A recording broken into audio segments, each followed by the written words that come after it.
Dear students, welcome to IACE. Today's our discussion RRC Group D Grant Test number 50 Mathematics Explanation.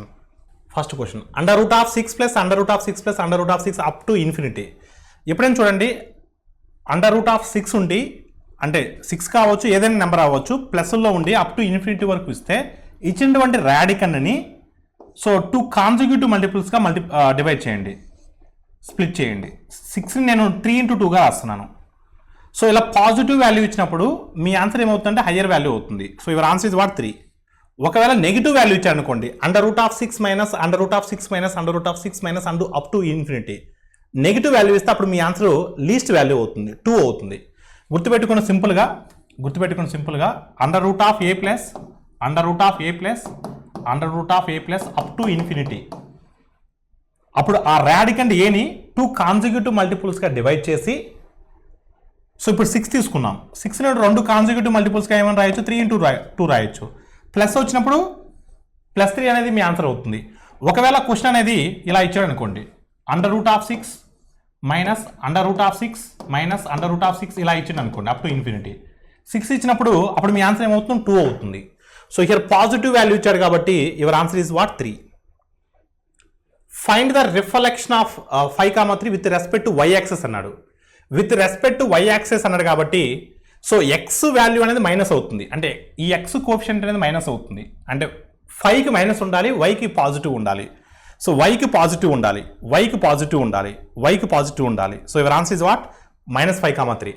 So గుర్తుపెట్టుకున్నామా 5, 3 with respect to y axis అన్నాడు, with respect to y axis అన్నాడు. మనం చాలా చెప్పుకున్నాం ఇలాంటివి కూడా.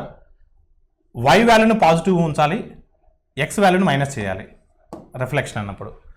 ఒకవేళ with respect to x axis అన్నాడు అనుకోండి, with respect to x axis అన్నాడు అనుకోండి అప్పుడేంటి x వాల్యూని పాజిటివ్ ఉంచాలి, y వాల్యూ నెగిటివ్ చేయాలి. ఇది with respect to x axis. కొన్నిసార్లు విత్ రెస్పెక్ట్ టు ఆరిజిన్ అంటాడు, విత్ రెస్పెక్ట్ టు ఆరిజిన్ అంటాడు అప్పుడు రెండింటిని మైనస్ చేయాలి, -5 -3. ఇది with respect to origin, with respect to origin. With respect to y axis ఓకేనా, with respect to y axis, with respect to x axis, with respect to origin. a plus 2b is equal to 6, then ab is equal to what 4, ab is equal to what 4, then 2 by a plus 1 by b value ఎంత ఒకసారి మీరు చూస్తే so first ఈక్వేషన్ని second ఈక్వేషన్తో divide చేయండి. అంటే a plus 2b by ab is equal to 6/4 is equal to what 6/4. So a by ab అప్పుడు ఏమవుతుందండి 1 by b అవుతుంది. 2b by ab bకి b cancel అవుతే 2 by a అవుతుంది is equal to what 6/4. 6/4 అంటే 3/2, 6/4 అంటే 3/2. So మనకు కావాల్సింది కూడా అదే కదా, 2 by a plus 1 by b కదా. అంటే మీ ఆన్సర్ ఎంత 3/2. So your answer is what option C. Option C is the right answer. A student scored 496 marks in 6 subjects. The maximum marks in each subject is what 100 marks. What percentage of marks did he score? ఒక విద్యార్థి 6 సబ్జెక్టులలో 496 మార్కులు సాధించాడు. ప్రతి సబ్జెక్టులో గరిష్ట మార్కులు 100 మార్కులు అయితే అతనికి ఎంత శాతం మార్కులు వచ్చాయి? ప్రతి సబ్జెక్టులో కూడా గరిష్ట మార్కులు 100. 6 సబ్జెక్టులు ఉన్నాయి. 6 సబ్జెక్టులు ఉన్నప్పుడు ఏమవుతుందండి 600 అవుతుంది. 6 సబ్జెక్టులు ఉన్నప్పుడు ఎంత అవుతుందండి 600 అవుతుంది. 6 సబ్జెక్టులకు గాను తనకు వచ్చిన మార్కులు 496. ఈ 496 అనేది 600లో హౌ మచ్ పర్సంటేజ్? ఓకేనండి, 6 టేబుల్లో 6 8s are 48, remainder is 16. So 6 2s are 12, remainder is 4. 4/6 అంటే 2/3 వస్తుంది. అంటే అప్రాక్సిమేట్గా మన ఆన్సర్ 82 కన్నా ఎక్కువ ఉండాలి, 82 కన్నా ఎక్కువ ఉండాలి. 82 పాయింట్ సంథింగ్ వస్తుంది. 82 పాయింట్ సంథింగ్ అంటే 83 సుమారుగా అన్నాడు. 82 పాయింట్ సంథింగ్ వస్తుంది మనకు. సో 82 పాయింట్ సంథింగ్ వచ్చినప్పుడు మనకు దాని నెక్స్ట్ డిజిట్ తీసుకోవాలి 83. Option C is the right answer. Next, a train starts moving from place x at 7 AM and arrives at another place at y at 1 PM. So on the same day, if the speed of the train is 15 meters per second, then what will be the distance covered by the train? So ఒక రైలు x స్థలం నుండి ఉదయం 7 గంటలకు కదలడం ప్రారంభిస్తుంది. మధ్యాహ్నం 1 గంటలకి టార్గెట్ని reach అయింది, y అనే ప్లేస్ని రీచ్ అయింది. దాని యొక్క వేగం 15 మీటర్ పర్ సెకండ్ ఉంటే అప్పుడు దూరం ఎంత? సో ఇన్ టర్మ్స్ ఆఫ్ దూరం ఏమి ఇచ్చాడంటే ఇన్ టర్మ్స్ ఆఫ్ కిలోమీటర్స్ అడిగాడు. అంటే వేగాన్ని కూడా మనం in terms of kilometre per అవర్లోకి కన్వర్ట్ చేద్దాం. కిలోమీటర్ పర్ అవర్లో కన్వర్ట్ చేయాలంటే 18/5తో మల్టిప్లై చేయాలి. So 15 into 18/5, 5 3 times 3, 18 times 54. So distance is speed is what 54. Speed is what 54 km/h. So how many hours అండి 7 o'clock to 1 o'clock 7 o'clock to 1 o'clock how many hours అండి so 6 hours 7 o'clock to 1 o'clock how many hours అంటే 6 hours 6 into 54 time is 6 hours speed is 54 6 into 54 324 distance is 324 650 times 300 6 4s are 24 plus 300 324 so your answer is what option A. X can do a work in 15 days, Y can do it in 25 days. How long will they take to complete together? X 15 రోజుల్లో పూర్తి చేయగలడు, Y అదే పనిని 25 రోజుల్లో పూర్తి చేయగలడు. ఇద్దరు కలిసి ఆ పనిని ఎన్ని రోజుల్లో పూర్తి చేస్తారు? ఇద్దరు కలిసి అంటే XY by X plus Y. ఇద్దరు కలిసి అంటే XY by X plus Y. X plus Y అంటే 40, 15 plus 25 40. So 8 times 5 3 times 75 by 8. 8 9s are 72. Remainder is 3 by 8. Your answer is what? 9 3 by 8. 9 3 by 8 is the right answer. Option C is the right answer. What is the LCM of fractions? LCM of fractions is nothing but LCM of numerators by HCF of denominators. So, భిన్నాల యొక్క కసాగు, లవముల యొక్క కసాగు by హారముల యొక్క గసాప. లవముల యొక్క కసాగు 2కి 4కి కసాగు ఎంత అండి 4. ఓకేనమ్మా? So 3కి 9కి గసాబా 3కి 9కి గసాబా ఎంత అండి 3. So your answer is what 4/3. So 4/3 is the right answer. 4/3 is the right answer. Option D is the right answer. Sin 20 into sin 40 into sin 60 into sin 80. sin 60 value మనకు తెలుసు అండి. sin 60 వాల్యూ మనకు తెలుసు. sin 60 value అంటే √3/2. దాన్ని పక్కన పెట్టేసేనమ్మా. మిగతా వరకు చూడండి. sin 20 into sin 40 into sin 80. ఇది ఏ ఫార్మేట్లో ఉందండి? ఒకసారి మీరు చూస్తుంటే ఇది ఏ ఫార్మేట్లో ఉందండి? So sin θ into sin 60 minus θ sin 60 plus θ ఈ ఫార్మేట్లో ఉంది కదా, ఈ ఫార్మేట్లో ఉంది. మీకు దీని ఫార్ములా తెలుసు కదండి. నెట్ రిజల్ట్ ఏంటండి? So 1/4 of sin 3θ 1/4 of sin 3θ. So మనకి ఈ యొక్క రిలేషన్ తెలుసండి, sin θ into sin 60 minus θ into sin 60 plus θ is equal to 1/4 of sin 3θ. So ఇక θ ప్లస్లోకి 20 సబ్స్టిట్యూట్ చేస్తే మనకి ఏమొస్తుందండి? sin 20 into sin 40 into sin 80 satisfy అవుతుంది కదా. అంటే మన ఆన్సర్ ఫైనల్గా ఏమవ్వాలండి? 1/4 ఆఫ్ sin 3θ అంటే sin 60, θ అంటే 20 కదా, అప్పుడు sin 60, అప్పుడు 1/4 ఇంటూ sin 60 అంటే ఎంతమ్మా? √3/2. ఇక్కడ మనకు ఆల్రెడీ ఇంకొక sin 60 ఉంది అంటే √3/2. ఇక్కడ చూడండి 4 into 2 అంటే 8, 8 into 2 అంటే 6, 8 into 2 అంటే 16, √3 into √3 అంటే 3/16. So your answer is what? 3/16. 3/16 is the right answer. Option B is the right answer. The diameter of a sphere whose volume is 179 2/3 cubic meters. Pi is equal 22/9. So అయితే దాని యొక్క వ్యాసం ఎంత? అసలు first of all what is the volume of the spear? 4/3 pi r cube. 4/3 pi r cube is equal to ఎంతమ్మా? 179 2/3. So 179 2/3 అంటే అప్రాక్సిమేట్గా 180 తీసుకోవచ్చు. అప్రాక్సిమేట్గా 180 తీసుకుందాం. ఓకేనమ్మా? అప్రాక్సిమేట్గా 180 తీసుకుందామా? 2/3 అంటే ఎగ్జాక్ట్గా 1/3 తక్కువ, అంతే 180 తీసుకుందాం అప్రాక్సిమేట్గా. ఓకేనండి? 7 3 టైమ్స్ అప్రాక్సిమేట్గా 3 తీసుకోండి. 3కి 3 క్యాన్సిల్ అవుతుంది. 4 ఎన్ని టైమ్స్ అండి? 4 ఎన్ని times? 45 times. So r cube is equal 45 అండి. r క్యూబ్ ఈజ్ ఈక్వల్ అప్రాక్సిమేట్గా 45 వస్తుంది. అప్రాక్సిమేట్గా ఎగ్జాక్ట్గా చేయాలంటే చాలా టైం పడుతుందండి. అప్రాక్సిమేట్గా 45. సో ఒకసారికి మీరు చూస్తే 3 క్యూబ్ అంటే ఎంత? 27. 3 క్యూబ్ అంటే ఎంత? 27. 4 క్యూబ్ అంటే ఎంత? 64. అంటే మన ఆన్సరు 27 కన్నా ఎక్కువ ఉండాలి, 64 కన్నా తక్కువ ఉండాలి. అంటే ఇన్ బిట్వీన్ 3 and 4 ఉండాలి. అంటే అప్రాక్సిమేట్గా 3.5 తీసుకుందాం. r is equal 3.5. కానీ అడిగింది డయామీటర్ అంటే 2r is equal to 7. So your answer is what? Option B is the right answer. Anita borrowed 2 equal sums at the beginning of 2 successive years at 10% compound interest. At the end of the second year, he paid 12474 to settle her debits. How much did he borrowed each year? Anita 2 వరుస సంవత్సరాల ప్రారంభంలో 2 సమాన మొత్తాలని 10% చక్రవడ్డీకి అప్పుగా తీసుకుంది. రెండో సంవత్సరం చివరిలో అప్పులు తీర్చడానికి 12474 అంటే 12,474 రూపీస్ కట్టింది. ప్రతి సంవత్సరం ఆమె ఎంత అప్పు తీసుకుందో తెలియదండి. క్వశ్చన్ అర్థమైందా? ఫస్ట్ మొదటి సంవత్సరంలో కొంత అప్పు తెచ్చుకున్నానండి చక్రవడ్డీకి 10% వడ్డీ రేటుతో. మళ్ళీ రెండో సంవత్సరం ప్రారంభంలో కూడా మళ్ళా మొదటి సంవత్సరం ప్రారంభంలో ఎంతైతే అప్పు తీసుకున్నానో మళ్ళీ అప్పు తెచ్చుకున్నానండి. మరి 2 సంవత్సరాల తర్వాత 12,474 పే చేయాలంటే అసలు నేను ఎంత తెచ్చుకున్నా, ఫస్ట్ సంవత్సరంలో ఎంత తెచ్చుకున్నా, అసలు ఎంత అప్పు తెచ్చుకున్నాను అనేది క్వశ్చన్. ఓకేనండి, అది ప్రతి సంవత్సరం అంటే స్టార్టింగ్లో ఫస్ట్ ఇయర్ స్టార్టింగ్లో ఎంత తెచ్చుకున్నాను, సెకండ్ ఇయర్ స్టార్టింగ్లో ఎంత తెచ్చుకున్నాను, రెండు కూడా ఈక్వల్ కాబట్టి ఏదో ఒకటి ఫైండ్ అవుట్ చేస్తే సరిపోతుంది. నేను తెలియదు కాబట్టి 100 అని అజంప్షన్ చేసుకుంటున్నాను. సో మొదటి సంవత్సరానికి వడ్డీ రేట్ కడతాం. అంటే 100 మీద 10% ఎంతమ్మా 10. అప్పుడు ఎంత అవుతుందండి 110 రూపీస్ అవుతుంది. అంటే మొదటి సంవత్సరం తర్వాత మీరు పే చేయాల్సింది 110 రూపీస్. మొదటి సంవత్సరం తర్వాత మీరు పే చేయాల్సింది 110. సో మళ్ళీ మీరు ఏం చేస్తున్నారు, మళ్ళీ రెండో సంవత్సరం ప్రారంభంలో మళ్ళీ 100 రూపాయలు అప్పు తెచ్చుకుంటున్నారు. మొదటి సంవత్సరంలో 100 రూపాయలు అప్పు తెచ్చుకున్నారు. మొదటి సంవత్సరం అయిపోయిన తర్వాత రెండో సంవత్సరం మొదట్లో కూడా మళ్ళీ 100 రూపాయలు అప్పు తెచ్చుకున్నారు. అంటే ఇప్పుడు మొత్తం ఎంత అవుతుందండి 210 రూపీస్ అవుతుంది. మళ్ళీ ఈ 210 రూపీస్ మీద మళ్ళీ మీరు 10% చక్రవడ్డీ ఫైండ్ అవుట్ చేయాలి. 10% ఎంతమ్మా 21 యాడ్ చేస్తే ఎంత అవుతుందండి 231 అవుతుంది. అంటే మొత్తం మీరు పే చేయాల్సింది 2 సంవత్సరాల తర్వాత మీరు పే చేయాల్సింది 231. 2 సంవత్సరాల తర్వాత మీరు పే చేయాల్సింది 231. So according to our problem ఎంత అండి 12474. So how many times it goes, that money times it goes.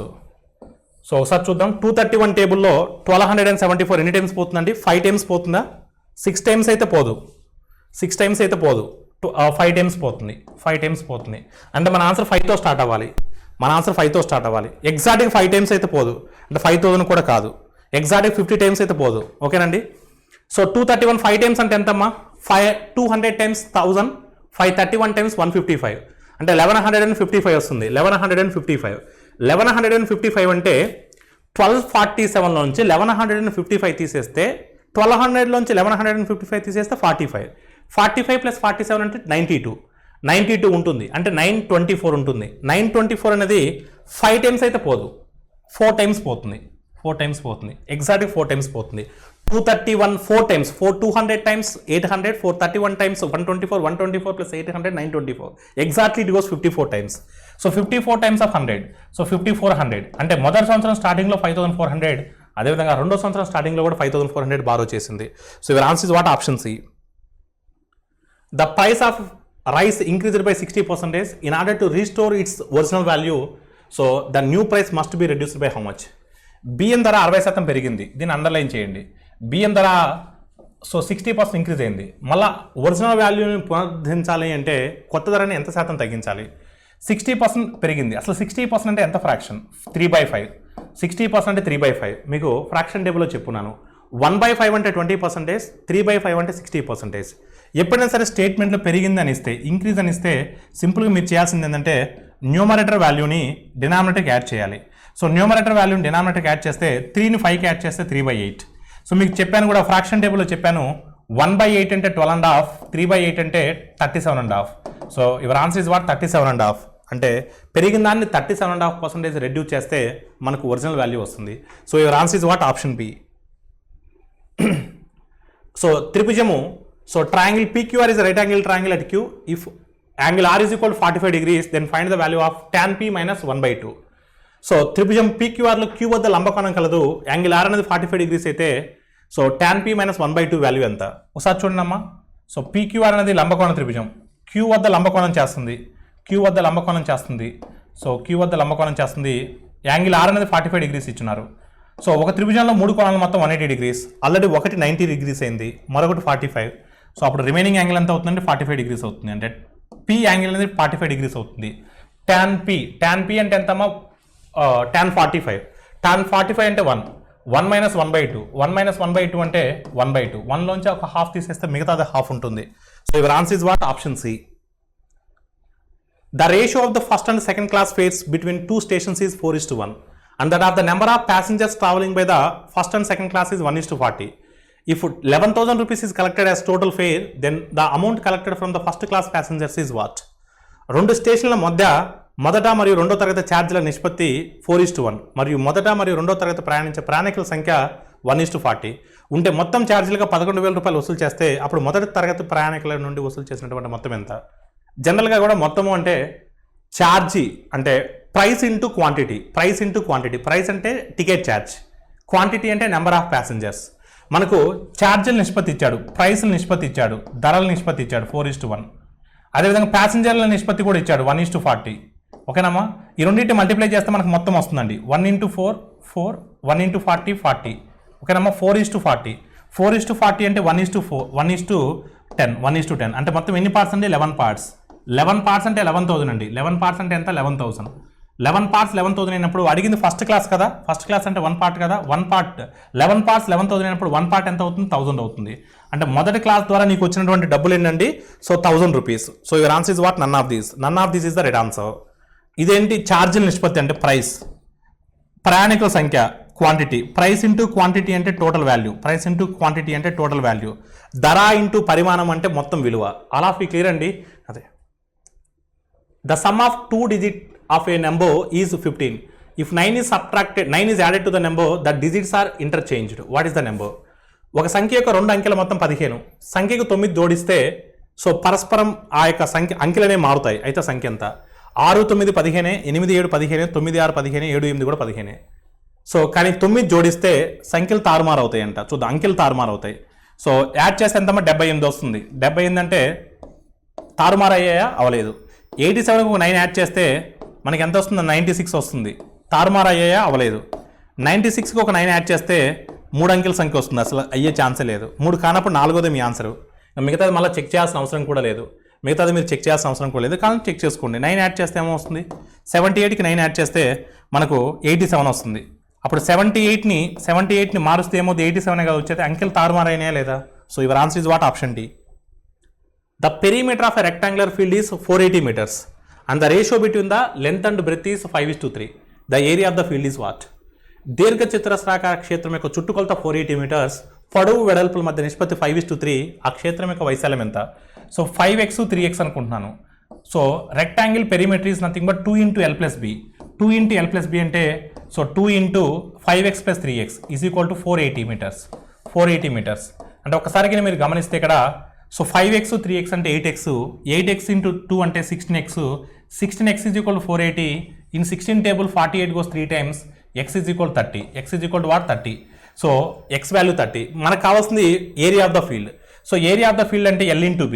L into B అంటే 5x into 3x 15x square. 5x into 3x 15x square. So 15 into x square అంటే x అంటే 30 కదా, x అంటే 30 కదా, 30 square అంటే 900. So 15 9 Jos ఎంతమ్మా? 135. So 13500. So 13,500. Option C is the right answer. A and B started a business jointly. A's investment was thrice investment of B and the period of his investment was 2 times the period of investment of B. If B received 4,000 as profit, then total profit is what? ఏ మరియు బీలు సంయుక్తంగా వ్యాపారం ప్రారంభించారు. ఏ యొక్క పెట్టుబడి B యొక్క పెట్టుబడికి 3 రెట్లు మరియు అతని పెట్టుబడి కాలానికి బి యొక్క పెట్టుబడి కాలం కంటే 2 రెట్లు. సో బి 4,000 రూపాయలు సంపాదిస్తే సో లాభంగా మొత్తం లాభం ఎంత? ఇక్కడ 2 వ్యక్తులు ఉన్నారండి. 2 వ్యక్తులు కూడా వ్యాపారాన్ని ప్రారంభించారు. వాళ్ళ పెట్టుబడులకి చూసుకున్నట్లయితే మీరు ఇన్వెస్ట్మెంట్స్ కింద చూసినట్లయితే A's investment was 3 times that of B's investment. అంటే బీస్ ఇన్వెస్ట్మెంట్ 1 part అనుకుంటే ఏస్ ఇన్వెస్ట్మెంట్ 3 parts అవుతుంది. Investment into time period is nothing but total investment. ఓకేనమ్మా, పెట్టుబడి ఇంటూ కాలం ఇస్ నథింగ్ బట్ మొత్తం పెట్టుబడి. ఇప్పుడు కాలం గురించి మాట్లాడుకుందాం, టైం గురించి మాట్లాడుకుందాం. The period of his investment was 2 times the period of investment of B. So 2 times the investment of B అంటే 2 times the investment of B అంటే ఇప్పుడు బి ఒకటి అనుకోండి. ఏ టైం పీరియడ్ ఎంత అంటే 2 parts. ఓకేనండి. సో బి యొక్క పెట్టుబడి కాలంకు 2 రెట్లు, ఏ యొక్క పెట్టుబడి ఎంత? బి యొక్క పెట్టుబడి కాలానికి 2 రెట్లు. అంటే బి 1 month పెడితే ఏ 2 months పెడతాడు. దాని మీనింగ్ అంటే నిష్పత్తి ఎంతమ్మా? 6:1. 6:1. సో బికి ఎంత ప్రాఫిట్ వచ్చిందండి? 4,000 వచ్చింది. అంటే 1 part అంటే 4,000 అండి. 1 part అంటే ఎంత? 4,000. సో 1 part అంటే 4,000 అంటే అడిగింది మొత్తం ప్రాఫిట్ అండి. టోటల్ లాభం, మొత్తం లాభం 7 భాగాలు. ఒక భాగం 4,000 అయినప్పుడు 7 భాగాలు ఎంత అవుతుందండి? 28,000 అవుతుంది. So your answer is what? 28,000. Option D is the right answer. x power a is equal to y, y power b is equal to z, z power c is equal to x. Then find the value of abc. ఒకసారి మీ జాగ్రత్త చూస్తే x is equal to z power c అన్నాడు కదా, z power c అన్నాడు. z అంటే ఎంతమ్మా? y power b కదా, అంటే z place y power b substitute చేస్తే so y power bc, y power bc. y అంటే ఎంతమ్మా? x power a అంటే y ప్లస్లో x power a ని సబ్స్టిట్యూట్ చేస్తే x power abc. అంటే x is equal to x power abc. x పవర్లో ఏం లేదనుకుంటే 1 ఉంటుందండి. భూములు సమానమైనప్పుడు ఘాతాంకాలను ఈక్వల్ చేస్తామండి. So ABC is equal to 1. ABC is equal to what? 1. Option B is the right answer. Sin square pi by 6 plus sin square pi by 4 plus sin square pi by 3. Pi by 6 అంటే 30 degrees అండి. Pi అంటే 180 degrees. 180 by 6 అంటే 30. Sin 30. Sin 30 అంటే 1 by 2 అండి. 1 by 2 square అంటే 1 by 2 whole square అంటే 1 by 4. Pi అంటే 180. 180 by 6 అంటే 30. Sin 30 1 by 2. Sin square 30 1 by 2 whole square. 1 by 2 whole square is nothing but 1 by 4. Sin square 45. So pi by 4 అంటే 45 అండి. 180 by 4 45. Sin 45 1 by root 2. Sin square 45 1 by root 2 whole square. 1 by root 2 whole square is nothing but 1 by 2. 1 by root 2 whole square is nothing but 1 by 2. Plus sin square 60. Sin 60 root 3 by 2. Root 3 by 2. Root 3 by 2 whole square is nothing but 3 by 4. డైరెక్ట్గా రాశానండి. So 3 by 4 plus 1 by 4 అంటే 1 అండి. 1 plus 1 by 2 అంటే 3 by 2. 1 plus 1 by 2 అంటే 3 by 2. So your answer is what? 3 by 2. 1 by 4 plus 3 by 4 అంటే 1. 1 plus 1 by 2 అంటే 3 by 2. So your answer is what? Option B. P and Q are at a distance of 240 kilometers from each other at 9 am. After 1 hour, P starts moving towards Q at a speed of 25 km per hour. At 11 o'clock, Q starts moving towards P at the speed of 18 km per hour. At what time will they meet? P మరియు Q ఉదయం 9 గంటలకు ఒకదానికి మరొకటి 240 కిలోమీటర్ల దూరంలో ఉన్నారు. ఒక గంట తర్వాత P గంటకి 25 కిలోమీటర్ల వేగంతో Q వైపు కదలడం ప్రారంభిస్తాడు. ఉదయం 11 గంటలకి Q గంటకి 18 కిలోమీటర్ల వేగంతో P వైపు కదలడం ప్రారంభిస్తారు.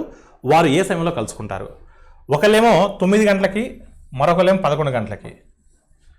సో ఒకళ్ళేమో 9 గంటలకి, మరొకళ్ళేమో 11 గంటలకి. కానీ 9 గంటలకి అన్నారు కానీ ఇమీడియట్గా 9 గంటలకి స్టార్ట్ అవ్వలే. ఓకేనమ్మా, ఒక గంట తర్వాత స్టార్ట్ అయ్యాడు, అంటే 10ంటికి స్టార్ట్ అయ్యాడు. స్టార్ట్ అయింది ఎన్నింటికమ్మా? 10ంటికి అన్నాడు. 9ంటికి స్టార్ట్ అన్నాడు కానీ 10ంటికి స్టార్ట్ అయ్యాడు. ఒక గంట తర్వాత ప్రారంభమయ్యాడు. వీడు 11 గంటలకి. మరి సాపేక్ష వేగం అప్లై చేయొచ్చా? చేయలేము. అందుకని మొదటి ట్రైన్ని ఒక 1 అవర్ ముందు పంపించాలి. మొదటి ట్రైన్ వేగం ఎంత? 25. ఒక 1 అవర్ ముందు పంపిస్తే 11 o'clockకి ఒక 25 కిలోమీటర్స్ కవర్ చేసేస్తుంది. టోటల్ ఎంత? 240. 240లో టోటల్ 240లో 25 కిలోమీటర్స్ అయిపోయాయి అంటే ఇంకెంత ఉంటుంది? 215 ఉంటుంది. ఇప్పుడు 11 o'clock 2 times మోషన్లో ఉన్నట్టే కదా? 2 times మోషన్లో ఉన్నట్టే కదా? ఎస్. సో ఆపోజిట్ డైరెక్షన్ కదా? అప్పుడు మనకు సాపేక్ష వేగం ఎంత అవుతుందండి? సాపేక్ష వేగం ఎంత అవుతుంది? 43 అవుతుంది. సో 43 అవుతుంది. 43 అంటే ఎలా వస్తుంది సార్? 25 + 18. సాపేక్ష వేగం వ్యతిరేక దిశ, రిలేటివ్ స్పీడ్ ఆపోజిట్ డైరెక్షన్. 43 ఎన్ని టైమ్స్ అంటే? 5 times.